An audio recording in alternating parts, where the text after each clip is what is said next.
सभी साथियों को नमस्कार। मैं सचिन भाटी स्वागत करता हूं आप सबका तीसरा क्लासेस पर।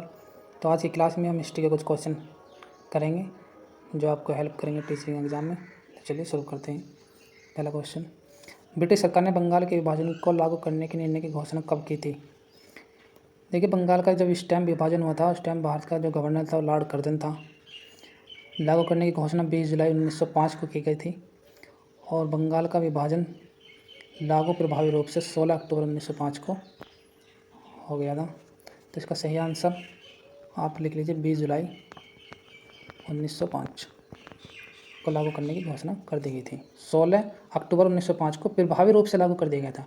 इसको आप जरूर याद रखिएगा। तो नेक्स्ट सवाल पर चलते हैं। अंग्रेजों से आज़ादी के लिए लड़ रहे भारतीय द्वारा उठाई गई शपथ के वे सिर्फ भारतीय निर्मित सामानों विशेष रूप से कपड़ों का उपयोग करेंगे, इस आंदोलन को क्या कहा जाता है? सभी लोग आंसर करेंगे। देखिए, जब भारतीयों की लड़ाई अंग्रेजों द्वारा लड़ी गई थी तो भारतीयों ने अंग्रेजी कंपनी के कपड़ों का या किसी भी अंग्रेजी संस्था का विरोध किया था।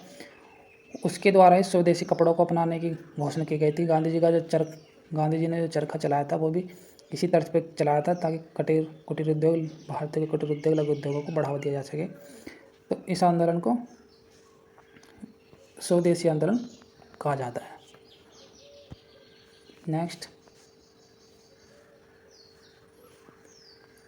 महात्मा गांधी ने भारतीय राष्ट्रीय कांग्रेस के अध्यक्ष किस वर्ष बने? देखिए, काफ़ी इंपॉर्टेंट सवाल है, कई बार एग्जाम में आ चुका है, तो इसे आप लोग ध्यान रखेंगे। भारतीय राष्ट्रीय कांग्रेस के अध्यक्ष किस वर्ष बने थे? देखिए, बेलगांव में कांग्रेस का अधिवेशन हुआ था 1924 में, तो उसमें महात्मा गांधी जी को राष्ट्रीय कांग्रेस का अध्यक्ष चुन लिया गया था। कब होता है? 1924 में। तो नेक्स्ट सवाल देखेंगे।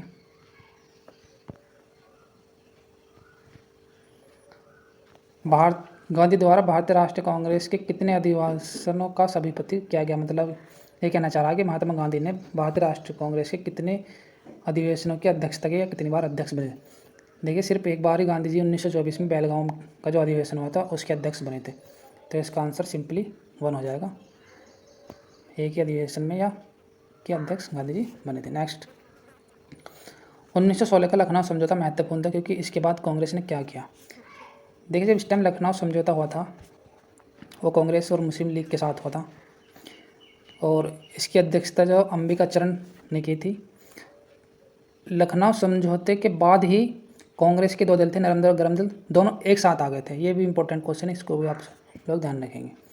तो इसके बाद कांग्रेस ने क्या किया था? लखनऊ समझौते के बाद मुस्लिम लीग के साथ गठबंधन कर लिया था।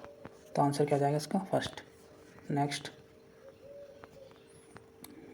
ये हो गया ना आपका। नेक्स्ट,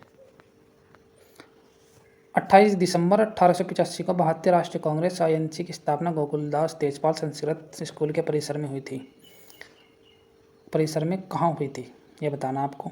देखिए, अंग्रेजी अधिकारिता एवं उसके द्वारा इंडियन नेशनल यूनियन की स्थापना की गई थी और भारतीय राष्ट्रीय कांग्रेस का जो नाम था पहले वो इंडियन नेशनल यूनियन को बदलकर भारतीय राष्ट्रीय कांग्रेस कर दिया गया था। दादा भाई नेहरू ने इसका सुझाव दिया था। तो ये कहाँ हुई थी? मुंबई में। तो इसका सिंपली आंसर क्या जाएगा? मुंबई। एलन ऑक्टोमन होम ने यही वो अधिकारी था जो मैं आपको पिछले क्वेश्चन में बताया था। सेवानिवृत्त अंग्रेज ICS अधिकारी ने भारतीय राष्ट्रीय संघ का गठन कब किया था? देखिए, इसमें आपको याद रखना है 1884 में।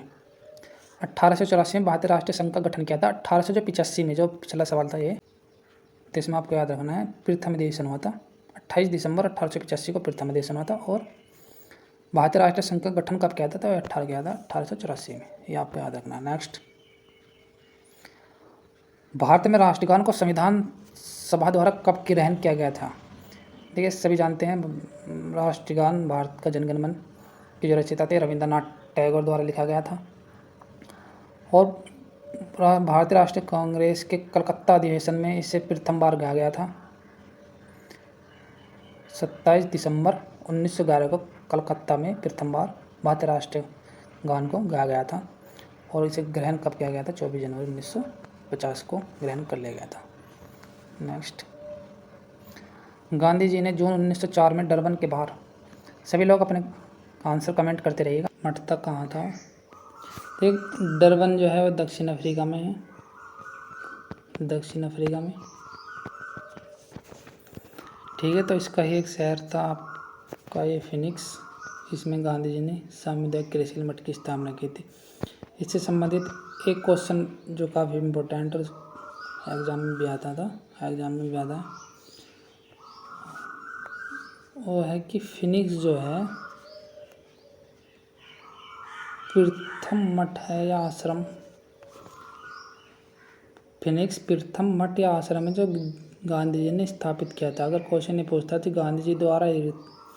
गांधी जी द्वारा स्थापित प्रथम आश्रम कौन सा है, तो आपको सिंपली आंसर लगाना है फिनिक्स। ठीक है, आगे।